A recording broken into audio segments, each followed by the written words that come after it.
Shalom. Oke, terima kasih. Ini ibadah kedua buat Mongol.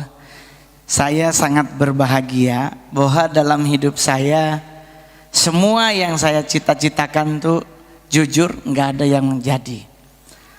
Jujur, saya dulu pengen jadi seorang diplomat. Udah merencanakan kuliah, saya mau ambil FISIP. Saya pengen jadi seorang diplomat karena hidup jadi diplomat tuh enak, saudara. Dulu diiming-imingin ntar bisa jadi atase, terus nanti jadi duta besar di negara orang, nggak ada yang boleh nyolek. Kalau kecolek orang berarti ribut sama negara asal. Jadi di angan-angan saya tuh, wow, pokoknya keren lah. Saya tidak pernah bercita-cita untuk jadi artis. Jujur aja, saudara. Karena selama saya nonton sinetron atau nonton film, yang tipikal muka saya tuh paling yang tersiksa hidupnya selama syuting, entah jatuh, ya kan? Otomatis saya nggak ada cita-cita pengen jadi artis. Jujur, cita-cita saya tuh pengen jadi seorang diplomat dari dulu. Bahkan sampai hari ini pun saya bercita-cita masih pengen jadi diplomat. Bahkan kemarin mikir-mikir mau kuliah lagi. Tapi saya pikir-pikir, Simon Petrus kan nggak sekolah pendeta jadi pendeta. 12 murid Tuhan Yesus yang pinter cuma 3 kalau nggak salah, nggak lebih dari 4. Yudas dia bendahara, Matius dia pemungut pajak, ya kan? Berarti sekolah tuh ngurusin duit soalnya. Kalau sekarang mungkin debt collector karena ngejar-ngejar orang tuh di pasar. Terus siapa lagi? Lukas, konon kabarnya katanya dokter. Tetapi setelah dilakukan penelitian gak mungkin dokter, karena fakultas kedokteran ada setelah 1700-an. Nah, Yesus abad keberapa gitu, berarti belum tentu dokter. Kemungkinan besar kalau nggak dia sinse tabit gitu. Cuman karena dia ada di Israel nggak mungkin sinse di Cina gitu.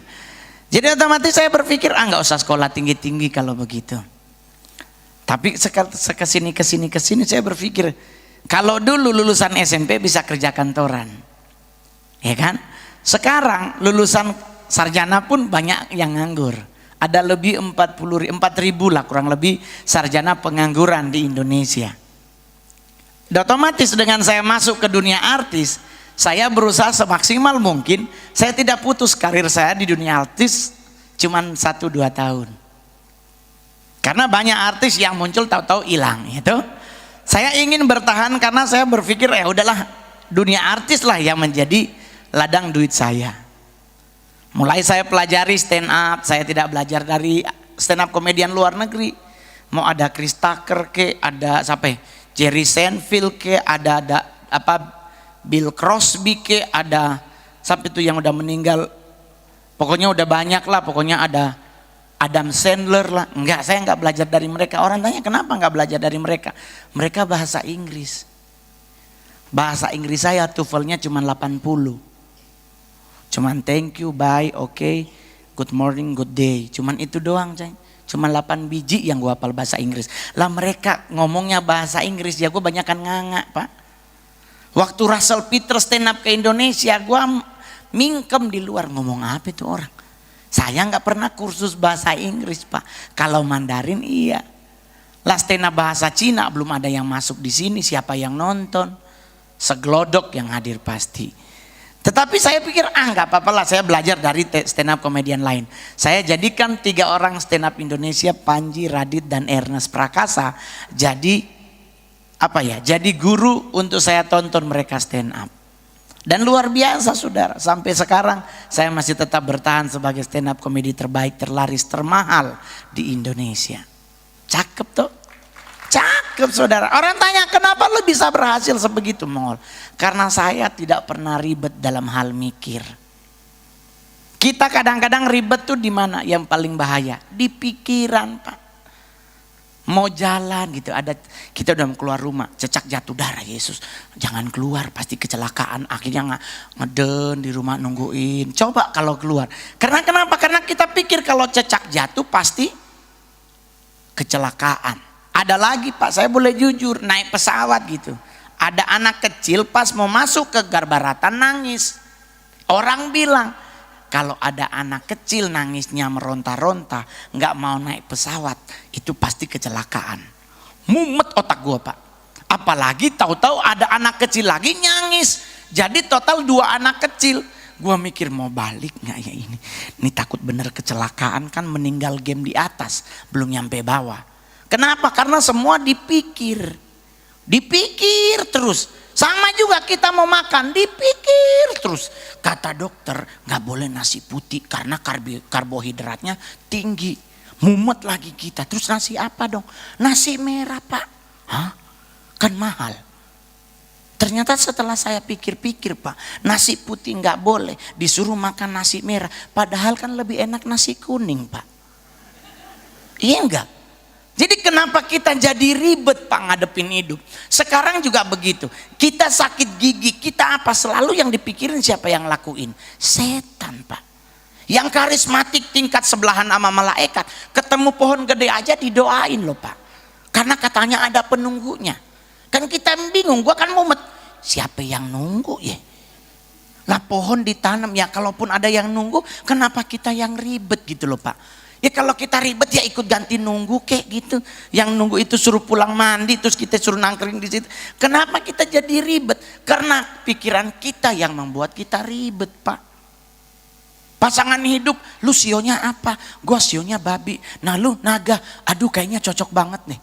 Ya tetep aja nggak cocok kalau cowok sama cowok.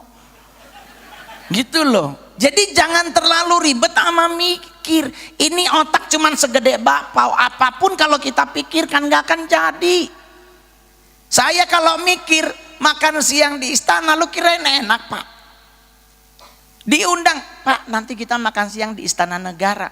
Pasti sumpah demi Tuhan gua senengnya minta ampun Pak. Makan di istana, pasti berasnya nggak mungkin 9.000 per kilo. Ayamnya pasti baru habis dipotong baru masak, bukan yang udah 6 jam di pasar baru kita belanjain.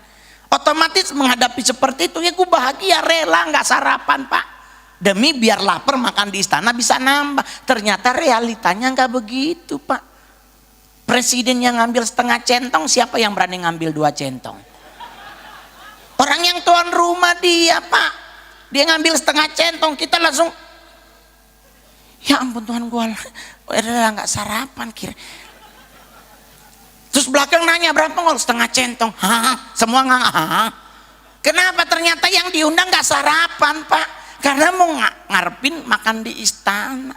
Premium rice, beras mungkin 23.000 per kilo. Terus santai aja. Presiden ngambil sup, kita ngambil sup. Dia ngambil bakwan, kita ngambil bakwan. Dia ngambil ini, kita ngambil itu. Semua pas duduk ada pada ya Allah Tuhan semua sama.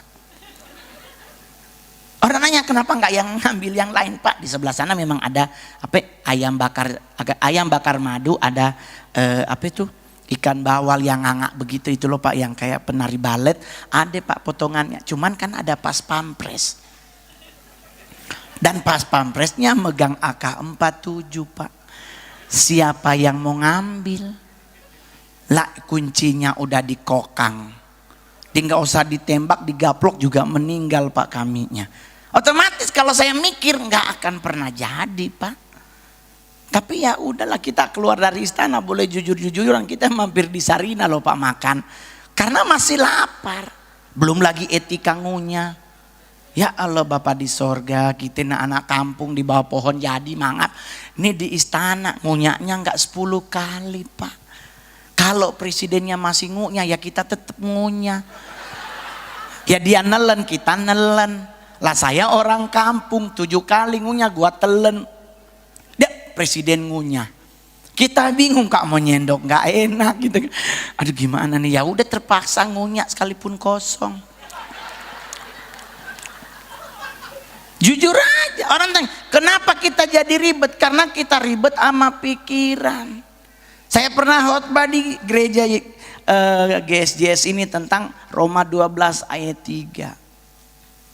Tuhan bilang janganlah pernah memikirkan hal-hal yang lebih tinggi daripada yang patut kamu pikirkan ada. Tuh, janganlah kamu memikirkan hal-hal yang lebih tinggi daripada yang patut kamu pikirkan. Tetapi hendaklah kamu berpikir begitu rupa sehingga kamu menguasai diri menurut ukuran iman yang dikaruniakan Allah kepada kamu masing-masing. Kagak usah mikir, Pak. Amak saya lari dari Cina, Pak. Nggak kepikiran naik pesawat, yang penting selamat. Nyampe Indonesia ternyata lagi perang, Pak. Dia lagi buang air, Pak, di kali, tahu-tahu bom jatuh. Gak mikir cebok, Pak. Dia mikirnya yang penting gua selamat dulu. Ini kalau dia cebok takutnya ada tentara Belanda juga meninggal dia. Jadi saya nanya, terus gimana? Yaudah lari aja dulu, ntar cari daun pisang. Orang zaman dulu gak mikir loh, Pak, mau pakai daun apa, yang penting bersih. Lah kita sekarang mau ngasih toilet paper, ngeluh. Tipis banget sih. Ya lo mau tebel daun pisang, Pak. Saya udah pernah nyoba daun pisang, bener tebel loh, percaya sama Mongol. Cuman setebel apapun kan percuma, pasti koyak, Pak. Karena saya pernah ikut pramuka buang airnya, ngelap pakai daun pisang 5 lembar, Pak, robek, Pak. Gua tambah lagi tetap robek sampai 23, Pak. Dan pasti kena tangan. Kena jari loh, dan cuman orang Indonesia yuk, orang bule langsung cuci, kita dicium, bener kan? Ini kan jorok, Pak. Tapi mau gimana, itu realitanya negara kita kok. Jadi kita ribet sama apa? Apa yang di pikiran kita, Pak? Duh, nggak boleh ini loh, Ngol, nanti ini begini, ini nggak boleh begitu loh, Ngol, ini nanti kamu begini, ini kamu nggak boleh begini loh, Ngol, ini begitu, nggak boleh pakai sampo ini loh, Ngol, nanti kamu rambutnya jadi begini. Terus mau pakai apa? Pakai santan kelapa? Emang bagus, mengkilat. Nenek saya pakai santan kelapa, tapi kan apek bantalnya, Pak. Ini bantal seminggu nggak dicuci, sarungnya dibuang ke kolam, meninggal loh ikannya, Pak. Serius. Terus kita semua nggak boleh. Kenapa? Karena kita mikir. Orang zaman dulu hidup mereka tuh dijalanin, nggak mereka mikir.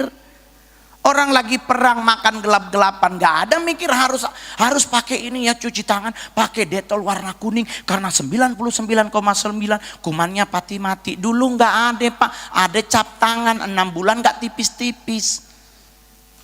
Mereka nggak ribet, Pak, zaman dulu cuci sikat gigi, Pak, ya lo pakai bata, Pak. Lah kita sekarang pakai Pepsodent ngeluh, jangan Pepsodent kurang bagus, pakai Sensodyne. Ribet, zaman dulu nggak ada, Pak. Mereka menyuci tangan aja cuman pakai air, nggak ada sabun-sabunan, Pak. Lah kita sekarang jerawat satu langsung dokter kulit. Sedikit-sedikit ini segini, langsung kenal, karena kita ribet sama pikiran. Jadi Bapak Ibu yang hadir hari ini nggak usah ribet sama pikiran. Kedatangan Tuhan itu ya dan amin, tapi kapan waktunya nggak ada yang tahu. Jangan percaya di sono sebelah, oh ini nanti Yesus akan datang segini, nggak usah tahu. Ada yang ngomong begitu, samperin orangnya. Emang saudara nama Bunda Maria? Kok bisa tahu banget Tuhan datang kapan? Jadi nyantai. Saya juga santai, hidup saya nggak mau ribet, Pak. Saya setiap hari terbang loh, Pak. Kalau mikir, Pak, nggak jadi naik pesawat, Pak. Naik kelapa paling patah lah ya itu. Kalau naik pesawat, Pak, 35.000 ketinggian. Lu ngelihat ke bawah ya Allah nggak kelihatan. Terus kita harus ribet mikir, nggak naik pesawat, Pak. Gembel jadinya saya. Tapi kenapa saya berani? Karena saya naik pesawat nggak mikir. Saya naik pesawat bayar tiket, bukan mikir. Gitu dong. Sama juga pacaran tuh. Malam mingguan sama pacar, nggak usah dipikir. Yakinkan dompetmu ada.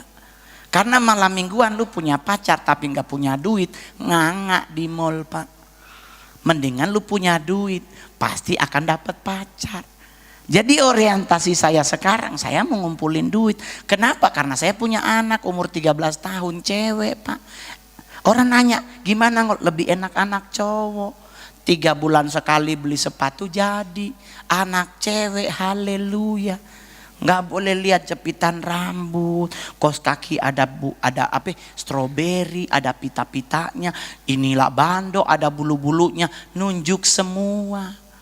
Dari situ saya punya asumsi perempuan itu paling menakutkan bukan mulutnya Pak, telunjuknya. Lu kalau ke mall Pak, ya ampun bini nunjuk langsung pucat Pak. Ya Allah gaji belum masuk, emak udah minta itu. Jadi kalau mau ajak kemana? Ke pasar Pak. Jangan pacaran di mall. Pacaran di mall semuanya mahal. Saya kalau pacaran Monas Pak.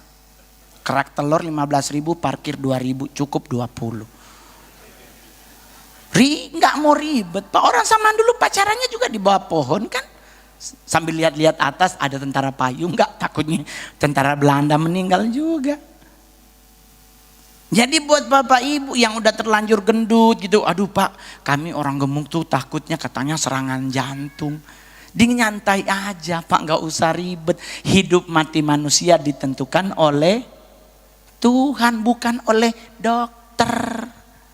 Nenek saya, kayak kita belajar aja, Jenderal Sudirman habis diperiksa dokter Belanda, dokternya ngomong dia nggak akan pernah lebih dari 2 minggu. Ternyata lama meninggalnya. Nenek saya 106 10 hari baru meninggal. Itu pun karena pelit. Lihat nenek saya orang China feodal, Cina didikan Belanda. Beli bawang sekilo dihitung satuan. Pulang pasar dihitung garam bawang 1, 2, 3. Ditulis di buku 32. Besok masak 6 ditulis 6. Dikurang terus sampai habis hilang. 1 aja hilang diomelin 2 hari pembantunya. Lu makan bawang ya, lu nggak tahu nggak itu walang mahal, lemumet. Nah kalau dia ribet Pak, udah meninggal lama, tapi kenapa bisa 106? Santai hidupnya.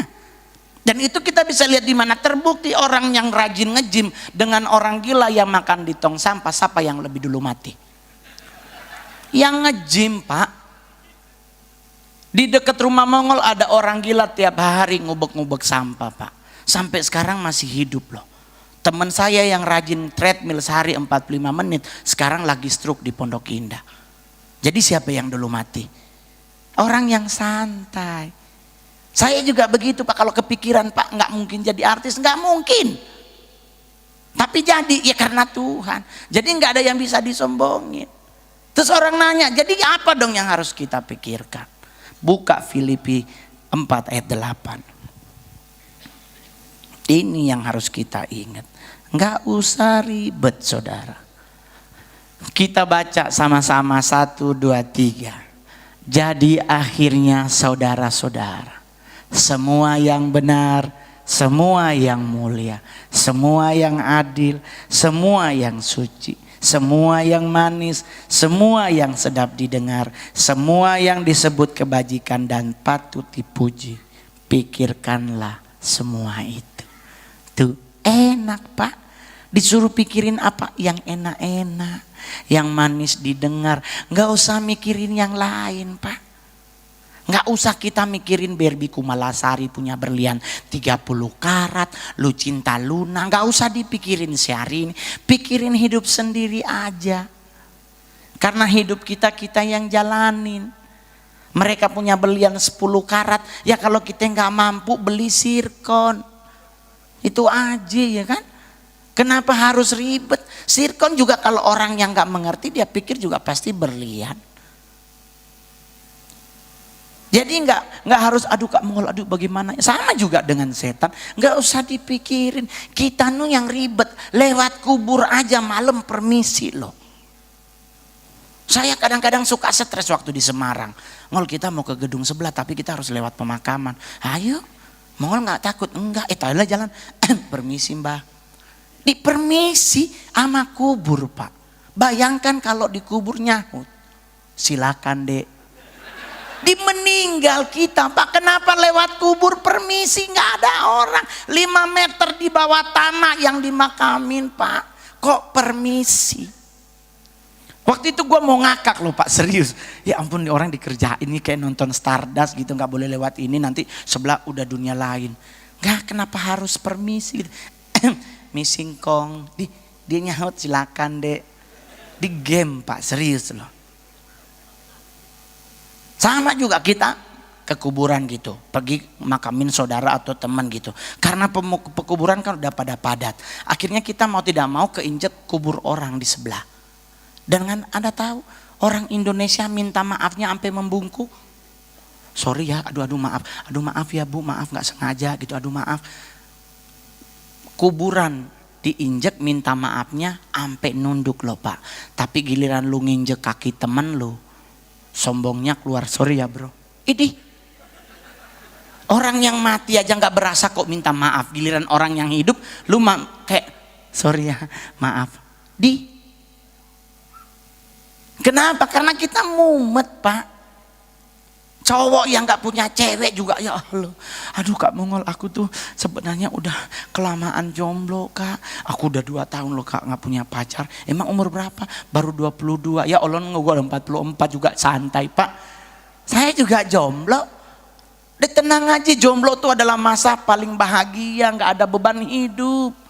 Lu kalau pacaran nasi goreng lu yang bayarin Pak. Nih ingat anak muda, lu pacaran baju dalam cewek lu pun lu yang beli. Mending lagi jomblo ngumpulin duit, bangun rumah, di saat nikah udah masuk rumah baru, nggak nempel lagi sama mertua indah. Saya mah begitu. Di saat saya nikah, ya saya kasih istri yang terbaik Pak. Gaji saya 4.280.000. Saya masih ingat banget. 4.200.000 untuk istri, 80 untuk suami. Itu saking sayangnya sama istri Pak. Dia gunting Johnny Andrean, saya juga di Johnny Andrean. Dia di profesional, saya di school. Dimana kan ada Johnny Andrean kan pasti ada schoolnya tuh. Ada yang untuk belajar menggunting orang kadang miring sebelah. Nah itu saya Pak. Saya dulu demi cinta kepada istri gunting rambut di profesional, keluar cakep. Gua ini kayaknya masih tebal sebelah deh. Kadang di belakang sebelahnya beda. Jadi kita mau bilang apa kan? Kalau kita mau suruh gunting lagi kan bayar Pak. Lalu gimana ini udah mau habis duit 8.000 loh Pak, demi sayang kita kepada istri. Di saat istri kita mempertahankan rumah tangga, tidak, istri kita pergi, kita berusaha untuk tidak cerai, istri tetap ngotot cerai. Alkitab bilang ya biarkanlah dia pergi. Itu nggak usah disesali. Sekarang kita jadi artis, dia mau balik lagi. Vaya con Dios beb. Thank you sayang, dulu gua gembel, lu tinggal, gua tajir, lu balik, lu siapa? Mengampuni ya mengampuni, saya mengampuni Pak. Jujur saya mengampuni. Tapi kalau untuk bersama kembali, setelah 4 tahun kita bercerai dan lu balik karena gue beli Ferrari, kayaknya nggak perlu. Akhirnya saya mumet mau nikah lagi apa enggak. Diperhadapkan seperti itu, otak saya mikir, Pak aduh gimana ya ini, gue mau kawin atau enggak. Tanya gereja enggak setuju, tanya anak, saya tanya tapi boleh kawin enggak? Anak saya langsung ngomong, enggak boleh Pi, soalnya ibu tiri itu jahat. Enggak, kenapa anak Mongol bisa begitu? Karena ama omanya nonton sinetron. Nonton sinetron, di sinetron selalu ibu tiri jahat. Jadi di otak dia ibu tiri jahat. Sekarang TV gua matiin siaran Indonesia. Mumet loh gua.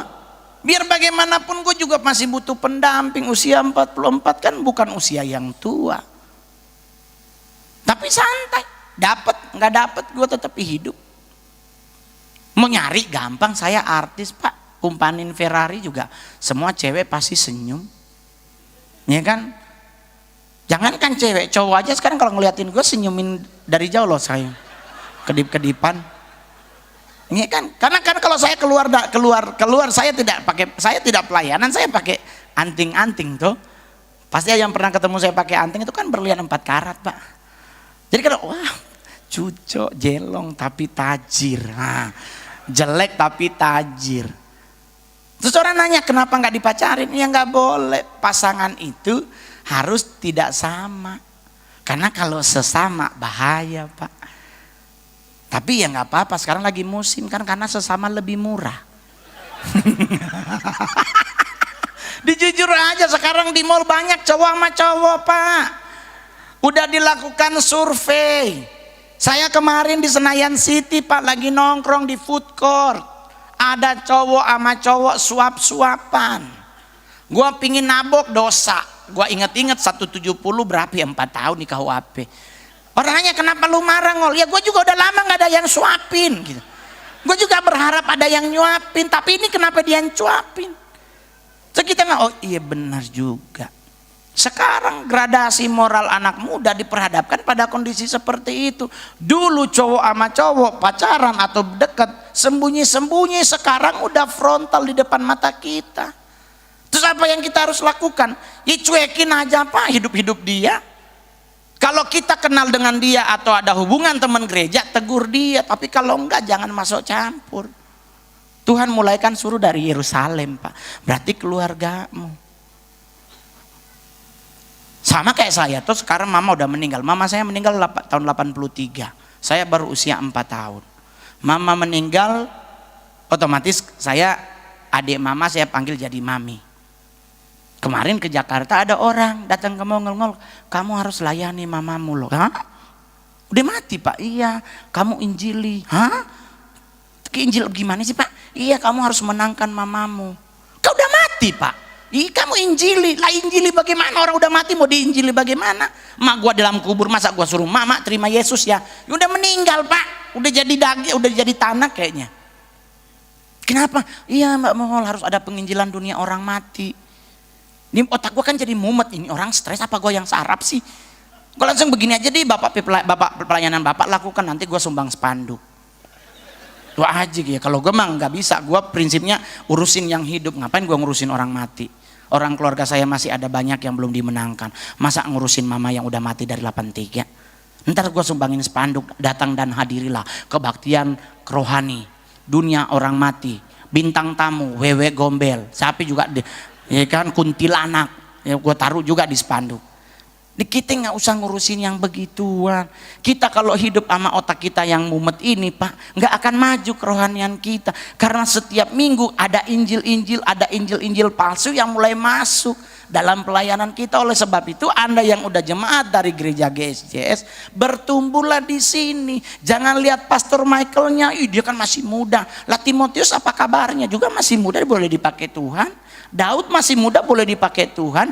Tidak menutup kemungkinan kan Pastor Michael juga bisa dipakai Tuhan. Kenapa kita harus ribet? Dengan Anda bergereja di sini berarti pertumbuhan Anda konsisten. Kalau Anda pindah gereja karena di sono ada Limingho, nah itu lu PA namanya Pak. Ih Pak Mongol di sebelah sana, aduh Pak Mongol kemarin gue ibadah Pak Mongol sakit gigi, aduh saya ibadah mah tetap puji Tuhan jam ibadah keempat saya disembuhkan Tuhan.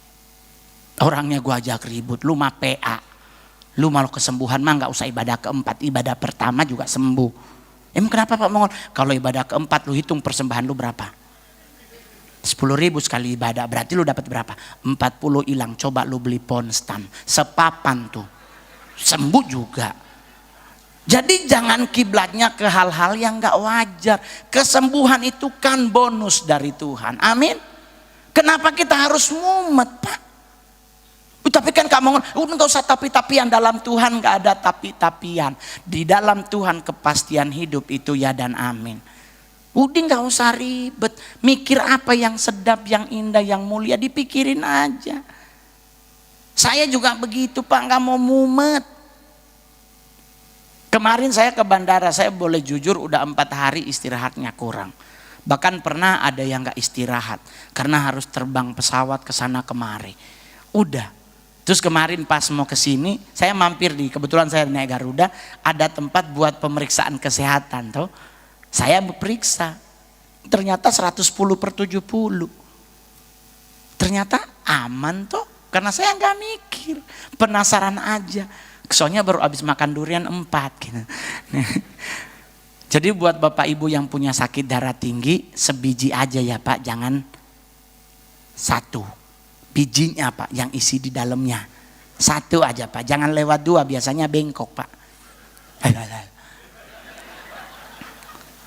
Dan saya selalu mengingatkan buat anak-anak Tuhan yang ada di gereja, tadi kita nyanyi lagunya enak banget ya tuh, nyanyi bagi Tuhan itu kan kita menyenangkan hati Tuhan. Menyenangkan hati Tuhan, bicara kita tuh membuat Tuhan tuh jadi senang, jadi bahagia. Kalau Alkitab bilang kan Allah itu adalah Allah yang pencemburu.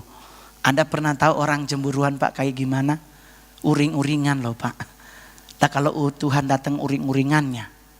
Nah biar dia nggak uring-uringan, kita senangkan hatinya. Sama dulu kan ada lagu, menyenangkanmu, senangkanmu, hanya itu kerinduanku. Itu bagus ibadah siang, jangan ibadah subuh. Ketiduran soalnya, saya pernah begitu Pak dulu. Waktu masih di gereja di GPDI. Ada pertemuan di udara, pertemuan. Makin ke bawah Pak, yang tadinya duduknya tegak langsung ada penyembahan Pak. Saya rindu, tahu-tahu ketiduran Pak. Tapi melahirkan saya yang seperti sekarang. Tidak goyah iman. Mau di dunia artis ada godaan apapun, yang kami lebih takuti cuma dua di dunia keartisan. Satu dirjen pajak, yang kedua lambe turah. Itu Pak, jangan masuk di lambe turah, habis karir kita Pak. Jadi saya nggak mau bikin sensasi. Saya mau bersensasi boleh Pak, tapi saya takut ketahuan dirjen pajak mobilnya nggak dilapor, besoknya ditarik Pak. Jadi mendingan setiap apa yang saya beli laporkan dulu. Saya bikin usaha di Manado namanya Dapur Mongol. Bikin izin karena usaha minus mikro yang kecil, cuman modal 50 juta ternyata nggak kena pajak. Bahagia gitu. Jadi usaha yang kecil-kecil aja ya bos, nggak bayar pajak, paling perpuluhan. Kalau perpuluhan itu udah haknya Tuhan. Jadi kalau Anda tahu keberhasilanmu, salah satu yang membuat engkau berhasil karena perpuluhan saya rajin. Itu yang gara-gara film Komik 8 saya jadi bencong kan, yang saya ancam pendetanya kan perpuluhan. Soalnya saya jadi bencong dimarahin loh Pak. Kamu kan anak Tuhan, kamu melayani loh Mongol, masa kamu jadi bencong? Pilih dong karakter yang memuliakan Tuhan. Ya Allah, karakter apa Pak yang seperti muka ini memuliakan Tuhan? Pak Aliando masih hidup Pak. Susah gue nyampe di situ Pak, serius loh Pak. Nunggu mereka yang ganteng dipanggil Tuhan baru gue gitu. Iya kalau enggak ya gue korbannya yang kayak Aliando itu ganteng-ganteng serigala kan, saya cuman manggilin dia doang. Bro ditabrak mobil. Udah Pak pulang, nggak ada lanjutannya Pak, serius loh. Saya nggak bohong Pak. Sinetron paling pertama saya tuh Naik Enak Turun Ogah. Kalau dulu tayang di Antv yang mainnya Om Indro. Itu saya pernah main di situ Pak, 16 episode. Saya jadi kuntilanak loh Pak. Nggak ada dialog, Anda cari di YouTube kalau nggak percaya. Ada Pak, saya cuma nangkring di pohon dan cuma segitu doang Pak. Lu bayangin Pak. Nggak mungkin saya mau nyampe karakter kayak Aliando and the Gang Pak. Udah paling korban Pak. Bayangkan saya syuting nggak turun dari pohon loh Pak. Makanan diantar karena katanya continuity, nggak boleh geser duduk. Terus kita menolak, ya aduh Tuhan susah Pak. Maijab pengen ke Mekah saya main loh Pak. Itu kan beli Ferrari duitnya. Dan Anda tahu nggak ada dialog Pak, karena saya cuma gendong babi. Anda cari di YouTube ada gua sama Sony Wakwaw itu.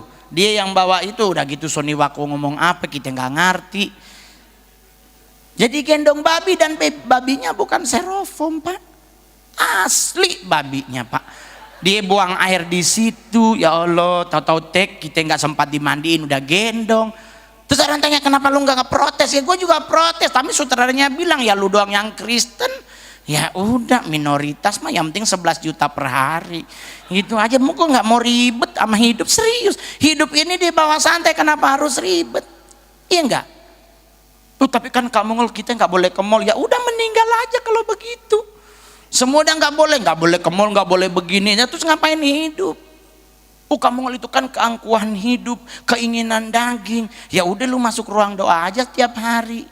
Hidup ini dinikmati, mau ke mall ya sok, yang penting ada duitnya. Kalau mampunya di pinggir jalan makan bakwan ya di pinggir jalan juga nggak ada masalah. Yang penting ingat, ngambil 4 harus bayarnya 4. Kita kadang ngambil 5 bilang 3. Banyak itu juga saya pernah dulu Pak. Berapa bos? 3 bang, padahal 5. Ntar nyampe di rumah baru, aduh Tuhan maaf ya Tuhan tadi saya. Padahal sebenarnya tahu, cuman pura-pura. Nah, itu namanya trik Pak. Tapi jangan dilakukan karena itu bagian dari dosa. Jadi nyantai aja. Lu mau makan apa silakan, selama punya duit belanja. Tapi belanja pada hal yang benar. Gak punya rumah jangan beli mobil. Kalau orang Manado di daerah Mongol, di Jakarta orang Manado banyak Pak udah punya mobil tapi ngkos. Pas diusir bingung Pak, isi daleman mobil semua baju. Harusnya kan beli rumah. Kalau pinginnya di Jakarta, ya udah nggak mungkin dapat 200 juta. Lu nyari ke arah Bogor. Pastikan daerahnya nggak ada petir, jadi bisa nonton TV. Kalau ada petir kan meninggal kita Pak sama TV-nya. Jadi kalau Anda mau beli TV, beli TV yang warna TV-nya putih, jangan orange. Itu bekas disambar petir. Saya tahu karena saya pernah tinggal daerah situ Pak. Jadi nggak usah ribet, cowok nggak punya pasangan santai coy. Santai. Biarkan Tuhan yang ribut sama dirinya. Kasihan ya Mongol sendirian. Apa yang harus kita lakukan? Tidur aja. Orang Hawa diciptakan Tuhan di saat Adam sedang tidur kok. Jadi kalau nggak punya pasangan, apa yang cowok-cowok lakukan? Tidur. Itu doang. Saya mah rajin tidur Pak. Karena dalam tidur saya berdoa sama Tuhan, Tuhan berikan tulang rusuk, jangan tulang kaki. Ya kan kita kan carinya tulang rusuk ya. Kalau dapatnya tulang kaki kan bahaya ya Pak. Jadi nggak usah ribet. Minggu depan nanti ada Pak Yesi Lantang ke sini, datang karena setiap hamba Tuhan punya cara yang luar biasa yang Tuhan kasih buat memberi pelayanan buat kita. Jadi santai. Saya kalau jadi artis Pak, ribet hidup kami di dunia keartisan. Pastor Michael mumet kalau gunang gua. Harus ada ruangan sendiri, harus ada makanannya sendiri. Nanti kalau mau foto paling cuma sampai 7 orang, nggak boleh kebanyakan. Kalau saya mah sejemaat juga foto, ayo. Yang penting inget timernya matiin. Jangan kayak saya manggung di Lubuk, timer 20. Di kita mumet gaya Pak. 20, 19, 18. Kita udah julurin lidah. Masih 16 Pak, ya ampun Tuhan. Ada orang sebelah, ayo kamu ngol foto. Ibunya bilang, jangan sama gue dulu. 12, 11, 10. Udah 7 kali Pak, basahin lidah. Belum nyampe masih 9, 8, 7. Ya Allah kapan kelarnya. Jadi kalau ini hari mau foto, sok atuh mah. Yang penting timernya dari 3. Jangan dari 10, gua ajak ribut loh.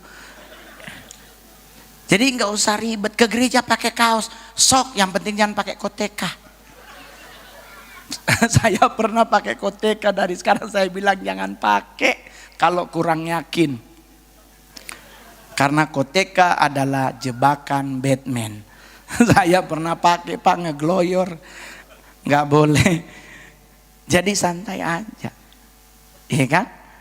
Jadi buat Bapak Ibu, kecantikan seorang wanita dilihat dari mana? Dari akhlaknya, bukan dari mukanya. Saya kalau ketemu cewek Pak, jujur, saya gereja sore di Senayan City, pasti sama temen dijodohin sama cewek. Ngeli gue mau kenalin sama cewek, yuk kita ke Senayan City. Sampai di Senayan City gue ajaknya berangkat ke Plaza Senayan. Kalau ceweknya mau, ini bisa dijadiin pacar. Tapi kalau dia nggak mau, berarti dia nggak mau susah. Dan kalaupun dia ikut, kita bisa lihat sampai di ujungnya di Plaza Senayan. Karena kemarin saya pernah ajak begitu Pak, sampai Plaza Senayan kayak cendol meleleh Pak. Ternyata bedaknya 8 cm. Bedak nyampur keringet kayak cendol. Sekarang cewek, makin tebel makin cantik. Orang zaman dulu nggak pakai begitu. Dulu bedak juga paling tinggi Fambo. Itu kalau nggak bedak malam, bedak Kelly. Itu kalau keputihan kayak kuntilanak hidup loh Pak, serius. Saya kalau ngelihat mama saya kayak begitu, saya suka ketawa sendiri. Terpaksa gantinya apa? Bedak pipa. FIFA nomor 1 sampai nomor 5. Masih single, make nomor 1 sampai nomor 2. Punya anak dan janda, pakai nomor 3, 4, dan 5. Ketebalan make kayak keracunan ikan tongkol. Merah banget, serius loh. Pernah lihat ibu-ibu pakai bedak pipa? Kayak keracunan ikan loh Pak. Tapi santai, suaminya nggak pernah ninggalin dia. Karena suaminya udah lihat hatinya. Jadi Anda yang masih jomblo cari calon istri, lihat hatinya. Ajak keliling di Senayan City, mulai dari pintu Bottega sampai pintu di Gucci. Kalau dia bilang yang masuk, tinggalin. Karena kalau sampai dia masuk, dia megang tas, lu nggak beli, berarti lu bukan calon suami yang baik. Ya, mending ajak ke Sutos aja Pak, cuman ada matahari. Tas di situ 800 dapet lah. Kalau lu masuk Bottega, ginjal dan jantung setengah dijual, belum kebeli itu tas. Sampai hari ini saya nggak pernah ngajak mama saya ke Senayan City, serius. Gua ngajak emak kemana? Ambasador Pak. Ada juga Bottega 300.000. Nggak apa-apa, yang penting sama. Orang di kampung nggak pernah tahu ini tas 200 juta. Lah kalau mama saya orang Manado dibeliin Bottega, gua yang tersiksa Pak. Karena kami orang Manado kemana-mana pesta pasti bungkus. Lu bayangkan tas 200 juta ada ikan kembung bakar di dalam. Terus dia tumpah di situ lagi Pak sausnya, ya Allah mau cuci di mana? Tetap nggak bisa dicuci. Cuman sekarang permasalahan ada orang bilang begini, Mongol, kenapa sekarang banyak ngetren ibu gembala pakai Birkin 2,5 M. Mas saya bilang itu haknya mereka. Karena waktu saya jadi bencong saya dimarahin gereja, gerejanya gua marahin, balikin perpuluhannya. Nih coy, gue jadi bencong duitnya jadi perpuluhan toh. Terus gue bawa ke gereja, lah ini marahin gue karena jadi bencong. Ya balikin dulu duitnya. Yang duit kemarin jadi perpuluhan kan bekas gue jadi bencong Pak. Akhirnya sekarang gereja gak ada yang berani marah Pak. Lah karena perpuluhan gue dari situ Pak. Dia kan jadi bencong cuman di film. Cuman karena berhubung udah 44 film, 7 jadi cowok, sisanya jadi bencong, akhirnya jadi nyaman Pak. Jadi nggak usah ribet. Ya, ini ibadah kedua, masih ada 8 kali ibadah. Masih ada 6 kali berarti tuh. Cakep tuh gembalanya, lihat masih muda loh Pak. Itu kasihan yang masih cewek-cewek udah nggak boleh naksir. Beliau udah punya tulang rusuk, jangan dicariin lagi ya. Jangan jadi kayak orang Manado 02. Kita minta maaf. Torang 201 so tahu. Di Manado ada lagu tuh 01 istri, 02 selingkuhan. Dalam Tuhan gak boleh ada. Dalam Tuhan cukup satu aja, ribet apalagi 2. Ya, karena kalau kita beristri 2 diperbolehkan menurut hukum kita. Tetapi menurut hukum Tuhan istri cuman boleh 1. Karena kalau kita istri 1, orang tua masih kita bisa beliin cincin emas. Tapi kalau sampai istri 2, orang tua tinggal dapat besi putih. Jadi santai, oke? Ibadah sampai jam 7 malam masih akan ada Mongol. Nanti Mongol istirahat cuman sejam, mau jalan-jalan muter. Cuman saya tadi kesini agak sedikit stres, mallnya ternyata muter ya Pak ya. Kalau dia kebanyakan muter kan udah kayak pindah agama ya Pak ya. Jadi mending turun-turun aja. Jadi nanti kita akan bertemu lagi, tapi satu hal yang pasti, nggak usah mikirin hal-hal yang ribet, pikirin aja yang manis dan yang indah, maka hidup kita akan aman dalam lindungan Tuhan. Amin. Tuhan Yesus memberkati.